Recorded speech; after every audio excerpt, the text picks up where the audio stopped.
मोहम्मद बिन तुगलक दरबार में 1333 ईस्वी में मोरक्को का यात्री इब्न बतूता आया। इसकी पुस्तक का नाम रहेला है। इसने इब्न बतूता को अपना दूत बनाकर चीन भेजा। इब्न बतूता 5 साल चीन रहा। 1335 ईस्वी में माबर में विद्रोह हुआ। सूबेदार जलालुद्दीन ने विद्रोह कर दिया। अकाल पड़ने पर जनता में संतोष था। सुल्तान विद्रोह को चलने के लिए गया, परंतु यह परास्त रहा। 1337 ईस्वी में बंगाल का विद्रोह। सूबेदार बैरम खां को इसके संरक्षक फरुखदीन ने मार दिया था। स्वयं सूबेदार बन गया था। तुगलक जब हिमाचल प्रदेश के युद्ध में विजयी था तो बंगाल सल्तनत से अलग हो गया। 1340 में अवध का विद्रोह। यहाँ के सूबेदार आइन उल मुल्क ने विद्रोह कर दिया, परंतु सुल्तान ने इसको कुचल दिया। इसके अलावा दक्षिण भारत के विद्रोह हरिहर तथा बुक्का दोनों भाइयों ने 1336 ईस्वी में विजयनगर साम्राज्य की नींव रखी। अपने राज्य को साम्राज्य से अलग कर लिया। 1336 ईस्वी में रुद्रदेव के पुत्र कृष्ण नायक ने मुसलमानों के विरुद्ध दक्षिण राज्यों का एक संघ बनाया। उन्होंने वारंगल, द्वार समुद्र और करीमुल्ला को स्वतंत्र करवा लिया। देवगिरी के अमीरों ने विद्रोह कर दिया। अलाउद्दीन बेहमन ने बेहमनी राज्य स्थापित किया। सुल्तान चाकर भी विद्रोह के विरुद्ध कुछ नहीं कर पाया। इसके बाद 1351 में गुजरात का विद्रोह हुआ, परंतु इस विद्रोह को भी सुल्तान ने कुचल दिया। अब बात करते हैं मोहम्मद बिन तुगलक की मृत्यु। जब मोहम्मद बिन तुगलक तागी का पीछा कर रहा था तो वह रास्ते में बीमार पड़ गया और 20 मार्च 1351 में इसकी मृत्यु हो गई। बदायूनी के अनुसार सुल्तान को उसकी प्रजा से और प्रजा को उसके सुल्तान से मुक्ति मिली। मोहम्मद बिन तुगलक बड़ा विद्वान भी था। यह गणित, ज्योतिष, इतिहास, भूगोल, चिकित्सा शास्त्र के बारे में काफ़ी जानकारी रखता था। यह योग्य सेनापति भी रहा। इसने घुसर्प के विद्रोह को दबाया, कंपिल तथा भारतीय को भी पराजित किया। कोडन, मुल्तान, लाहौर, बंगाल, अवध पर भी अधिकार कर लिया। कश्मीर और राजस्थान को छोड़कर संपूर्ण भारत पर इसका अधिकार था। इसके काल में 23 प्रांतों में इसका साम्राज्य बटा हुआ था। यह न्याय के प्रति भी बड़ा सख्त था। यह न्याय करते वक्त जाति पाति, हिंदू मुसलमान को नहीं देखता था। इसने कृषि तथा न्याय के क्षेत्र में सुधार किए, पर इसको कई इतिहासकार रक्त पिपासु और निर्दयी शासक भी कहते हैं। इसने सैकड़ों व्यक्तियों को विभिन्न अपराधों के लिए अमानवीय दंड दिए। जैसे इसने अपने भतीजे गुरब्स की जीवित की खाल खिंचवा दी थी और उसका मांस उसके परिजनों को खिलवाया था। इसके बाद इसका चचेरा भाई फिरोज शाह तुगलक गद्दी पर बैठा। इसका शासनकाल 1351 से 1388 ईस्वी तक रहा। यह मलिक रजब का पुत्र था। इसकी माता अबोर के नरेश रणमल की पुत्री थी। मोहम्मद बिन तुगलक के कोई पुत्र नहीं था, अतः तुगलक सरदारों ने 23 मार्च 1351 ईस्वी में फिरोज तुगलक को गद्दी पर बिठाया। इस समय देश में अव्यवस्था फैली हुई थी। गुजरात, सिंध, बंगाल, दक्षिण के प्रांत भी अलग हो चुके थे। साम्राज्य से अलग हुए प्रांतों पर उसने पुनः अभियान करने का सोचा, परंतु यह असफल रहा। 1353 में हाजी इलियस बंगाल के शासक पर इसने हमला कर दिया, परंतु इसे सफलता नहीं मिली। इसने 1360 में जाजनगर, उड़ीसा तथा अन्य नगरों पर अधिकार कर लिया। पुरी के जगन्नाथ मंदिर की मूर्तियों का ध्वस्त करवाकर समुद्र में भिगवा दिया। फिरोज तुगलक ने 1360 ईस्वी में नगरकोट पर आक्रमण किया और ज्वालामुखी मंदिर को ध्वस्त कर दिया। इसकी मूर्तियों को तोड़वाकर उसके साथ गाय का मांस मिलवाया और पुजारियों के गले में थैले बांधे और मूर्तियों को विजय चिन्ह के रूप में मक्का भेज दिया।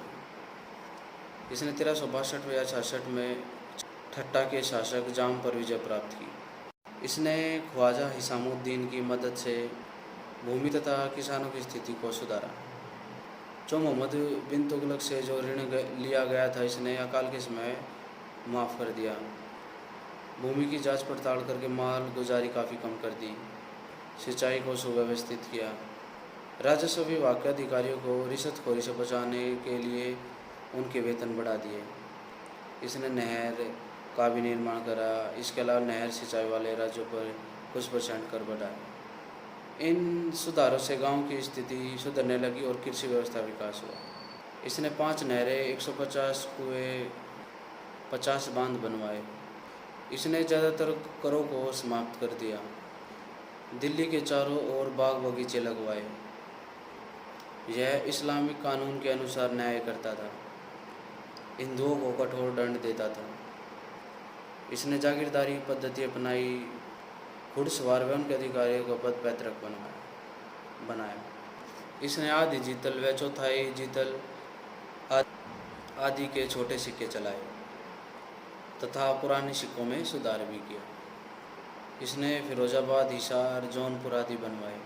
इसने अपने राज्यों में 40 मस्जिद, 30 मदरसे, 20 महल, 100 सराय, 100 स्नानागार, 10 स्तंभ तथा 50 पुलों का निर्माण करवाया। इसके अलावा दिल्ली के चारों ओर 1200 फलों के बाग भी लगवाए, जिनसे प्रति वर्ष उस समय 2 लाख रुपए टंके की वार्षिक आय होती थी। इसने ज्वालामुखी मंदिर के ग्रंथों को लूटकर उसका फारसी में अनुवाद करवाया। हरियाणा के गुबाना में मंदिर को तोड़कर हिंदुओं और पुजारियों के ज़्यादातरों के हाथ कटवा दिए। इसने बेरोजगारी को दूर करने के लिए भी एक विभाग बनाया। मुसलमानों के लिए दिल्ली के समीप दारुल शिफा नामक अस्पताल बनवाया। इसमें योग्य चिकित्सक औषधियों की व्यवस्था की गई। रोगियों के लिए निःशुल्क भोजन भी दिया गया। इसके अलावा दीवान खैरात नए विभाग की भी स्थापना की। फिरोज तुगलक दासों का बड़ा शौकीन था। इसके पास 1,80,000 हिंदू दास थे। इनमें से 40,000 शाही परिवार के लिए थे। अक्टूबर 1388 ईस्वी में इसकी 80 वर्ष की उम्र में मृत्यु हो गई। अब बात करते हैं फिरोज के उत्तराधिकारियों के बारे में। 1388 से 1414 ईस्वी तक। इसके बाद इसका पोता तुगलक शाह शासक बना, जिसका 1389 ईस्वी में वध कर दिया गया। इसके बाद 89 में अबू बकर, फिर 1390 में मोहम्मद शाह नासिरुद्दीन की उपाधि लेकर गद्दी पर बैठा। 1394 में इसकी भी मृत्यु हो गई। अब सरदारों ने उसके छोटे भाई नासिरुद्दीन महमूद को गद्दी पर बैठाया। वहीं महमूद के विरोधियों ने राजकुमार नुसरत शाह को शासक घोषित कर दिया। अतः दोनों में संघर्ष आरंभ हो गया। इस समय समरकंद के अमीर तैमूर का आक्रमण हुआ और दिल्ली को उजाड़ दिया गया। यह 1398 में हुआ। इसकी मृत्यु हो गई और तुगलक वंश का पतन हो गया। इसके बाद सैयद वंश की नींव रखी गई आदि। अब बात करते हैं तैमूर के ऊपर उसके आक्रमण के बारे में। 1336 ईस्वी में इसका जन्म कैच नामक स्थान पर हुआ। इसके पिता अमीर तुर्गाई थे। यह 33 वर्ष की उम्र में नेता बना। इसने ईरान, अफगानिस्तान, मेसोपोटामिया आदि पर अधिकार कर लिया। फिर इसने भारत पर आक्रमण करने का निश्चित किया। भारत पर आक्रमण करने के 3 उद्देश्य थे: लूटमार, साम्राज्य विस्तार और मूर्ति पूजा का अंत, जिससे कि इस्लाम का प्रचार हो और उसका बढ़ावा मिले। उसने अपने पौत्र पीर मोहम्मद के नेतृत्व में सेना भेजी, जिसने कच्छ और मुल्तान पर अधिकार कर लिया। सतलुज नदी के किनारे तैमूर भी उससे आ मिला और अब इन्होंने दिल्ली पर आक्रमण करने का निश्चय किया। उसने 17 दिसंबर 1389 ईस्वी में दिल्ली पर आक्रमण कर दिया। लोनी नामक स्थान पर 1 लाख हिंदुओं को मरवा दिया। तुगलक वंश का शासक महमूद इससे परास्त हुआ और मारा गया। लाखों नागरिकों का वध कर दिया, संपत्तियां लूट ली और बहुतों को गुलाम बना लिया। इसने दिल्ली के हर चौराहे पर हिंदुओं की सूलियां गाड़ दी और उनकी गर्दन इकट्ठी करके मंदिरों जितनी ऊंची ऊंची मीनार बनाई। उनके शवों को हिंसक पशुओं को खाने के लिए छोड़ दिया। जो निवासी जीवित रहे उन्हें मुसलमान बना लिया गया। इनको अपार धन प्राप्त हुआ और सैनिक धनी हो गए। इसके अलावा जहापना और सीरी के महलों को नष्ट कर दिया गया। बहुत से हिंदू गुलाम बनाकर ये अपने साथ ले गया। तैमूर के आक्रमण काफ़ी विनाशकारी सिद्ध हुआ।